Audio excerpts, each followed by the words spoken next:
రైట్గా చేయాల్సింది ఇంకా ఉంది. 10 ఏళ్లలో మీరు చూసింది ట్రైలరే. మోడీ మనతో పెట్టుకుంటే శత్రు దేశంలోకి చొచ్చుకెళ్లి దాడి చేస్తాం. పాక్ పై కౌంటర్ అటాక్స్ తో శత్రు దేశాలకు మనం ఏంటో తెలిసింది. కాంగ్రెస్ పాలనలో దేశ ఆర్థిక వ్యవస్థ చిన్నాభిన్నమైంది. స్కామ్లతో ఆ పార్టీ దేశాన్ని లూటీ చేసిందని ఫైర్. రాజస్థాన్ లో చురులో ప్రధాని ఎన్నికల ర్యాలీ అంటూ ఒక వార్తను చూస్తాను. ఇక్కడ చేయాల్సింది ఇంకా చాలా ఉంది. ఇప్పుడు మీరు ఇదే ట్రైలరే చూసి ఇంకా చాలా చేయాలని చెప్పి ప్రధానమంత్రి నరేంద్ర మోడీ గారు చెప్తా ఉన్నారు. దీని మీద నిన్న మల్లికార్జున ఖర్గే గారు తర్వాత రాహుల్ గాంధీ గారు మాట్లాడు ఏమండి 2014 నుంచి ఇప్పటి వరకు బీజేపీ దేశవ్యాప్తంగా 411 మంది ఎమ్మెల్యేలను తమ పార్టీలో చేర్చుకుంది. అసలు యాంటీ డిఫెక్షన్ లాకి ఏ రకమైనటువంటి సంబంధం లేకుండా పచ్చి అవినీతి పరులను అజిత్ పవార్ లాంటి వాళ్లను తర్వాత ప్రఫుల్ పటేల్ లాంటి వాళ్ళు వీళ్ళందరినీ చేర్చుకొని వీళ్ళందరికీ అవకాశాలు కల్పించాడు.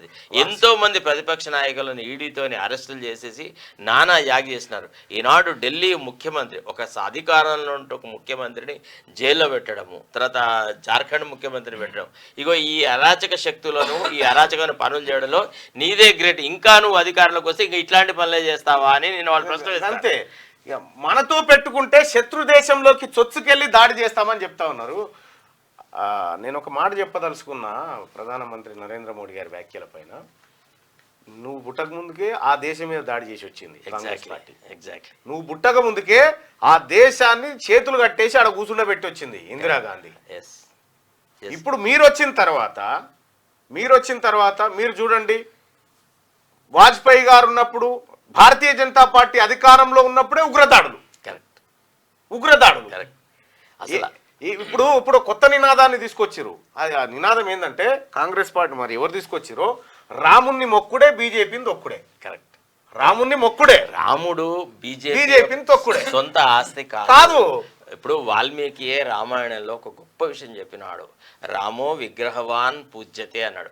రాముడి యొక్క విగ్రహము రాముడి యొక్క ఆకారమే పూజనీయమైంది, అది అందరూ పూజిస్తారు.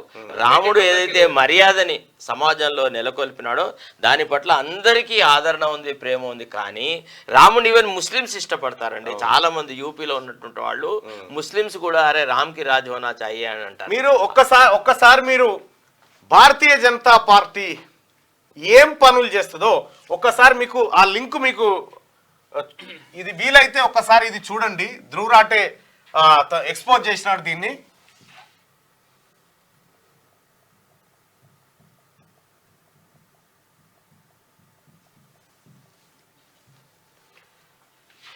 ఈ వీడియోను చూడండి.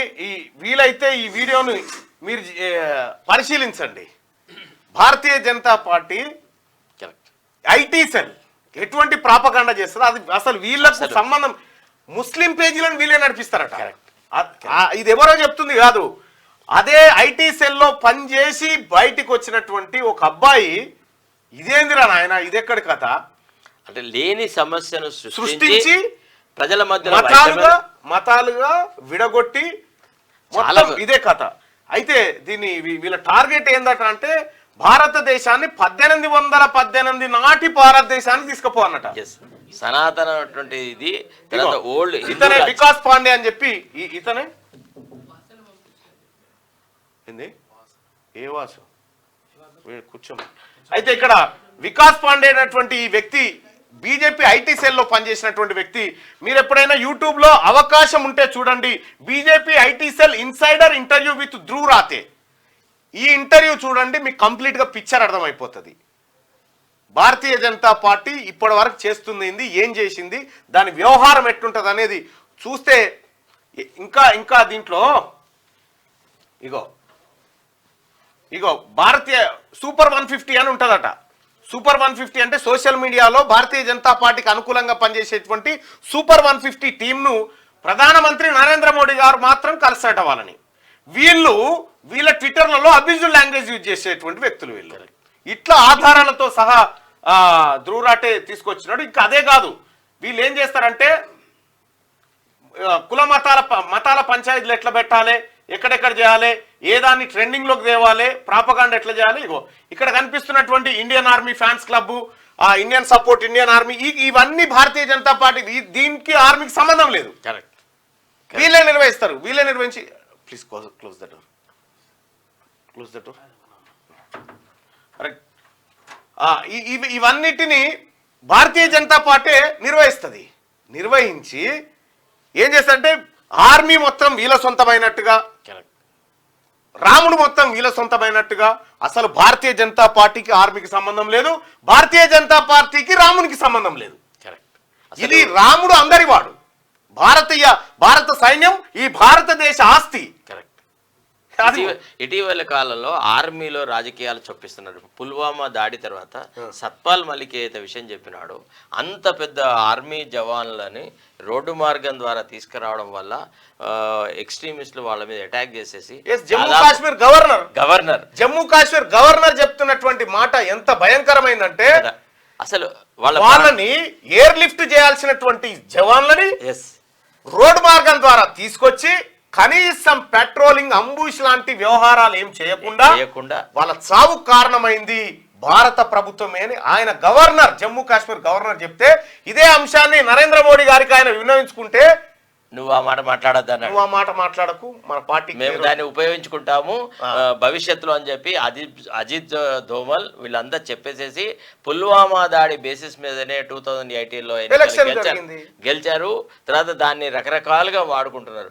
అంటే ఈవెన్ రాముడి మీద ఎట్లయితే గుత్తాధిపత్యం పెట్టినారో, ఇండియన్ ఆర్మీ అంటే కూడా భారతీయ జనతా పార్టీకి ఒక వింగ్ అనేలాగా అట్లా మార్చారు. ఇంకో విషయం ఏంటంటే, భారత ఎన్నికల నియమావళిలో భారత సైన్యం పేరు ఉచ్చరించి ఓట్లు అడగడానికి వీల్లేదు. Correct, exact. నువ్వు ఎట్లా వాడతావు? భారతీయ జనతా పార్టీ కోటేస్తే పుల్వామా అమరులకు వేసినట్టు అని చెప్తాడు ప్రధానమంత్రి. ఇంకోటి ఏంటంటే, మనము గత కాంగ్రెస్ ప్రభుత్వాల హయాంలో ఆర్మీ జనరల్స్ కానీ నావీ హెడ్స్ కానీ అపాయింట్ అయిన తర్వాత విశేషమైన సేవ చేసేసి ప్రాణాలు అర్పించినటువంటి వాళ్ళు ఆ గత ప్రభుత్వాల టర్మ్లో ఏర్పడ్డారు. ఇప్పుడు వచ్చిన వాళ్ళు అంతంతే ఉన్నారు. వీళ్ళ వల్ల జరిగిన యుద్ధాలు లేవు, వీళ్ళు సాధించలేదు. ఆనాడు పాకిస్తాన్లో అయితే కల్లోలం ఉండిందో దాన్ని విడగొట్టకపోతే, బంగ్లాదేశ్ లాగా విడగొట్టకపోతే మన దేశం సర్వనాశనం అవుతుందని ప్రతిపక్షాలన్నీ చెప్తే, అటల్ బిహారీ వాజ్పేయి యొక్క సలహా మేరకే ఆనాడు పాకిస్తాన్ విడగొట్టి పాకిస్తాన్ బంగ్లాదేశ్ గా అసలు ఇందిరాగాంధీ వాజ్పేయి గారు అన్నారు, దుర్గామాత అని ఇందిరాగాంధీని పొగిడినారు. సో దేశాన్ని సమగ్రంగా ఐక్యంగా ఉంచడంలో విషయంలో కానీ, దేశంలో కూడా ఒక సుసంపన్నమైనటువంటి పరిపాలన సాధించడం కానీ బీజేపీ కాంగ్రెస్కు ఏ రకమైన లెసన్స్ ఇవ్వజాలదు. దానికి అంత సామర్థ్యం లేదు. బీజేపీ 10 ఏళ్లలో చేసిన అభివృద్ధి ట్రైలర్ మాత్రమేనని చేయాల్సింది. ఒకవేళ భారతీయ జనతా పార్టీ కనుక ఈసారి మళ్ళీ గెలిస్తే, ఇది ఎవరో గారు మళ్ళీ గెలిస్తే ఈ దేశంలో ఇక ఎన్నికలు ఉండవు. చైనా తరహాలో ఆ జిన్పింగ్ లెక్క శాశ్వత ప్రధానమంత్రిగా నరేంద్ర మోడీ ప్రకటించుకుంటాడు, అయిపోతుందని చెప్పిండు. ఇది చెప్పింది ఎవరో కాదు, భారతీయ జనతా పార్టీలో ఉండి ఆ పార్టీ కేంద్ర ఆర్థిక మంత్రిగా పనిచేస్తున్న నిర్మలా సీతారామన్ మాజీ భర్తనో తాజా భర్తనో పరకాల ప్రభాకర్ గారు చెప్పినటువంటి మాట. మాజీ భర్తరు కదే, వాళ్ళు ఇద్దరు దూరంగా ఉన్నా అంతే. ఉండొచ్చు. Is a great economist. కాదంటలేను. Yes, exactly. This Ram Bhajan should be stopped అని చెప్పినాడు. ఒక మంచి ప్రోగ్రామ్ చేస్తాడు.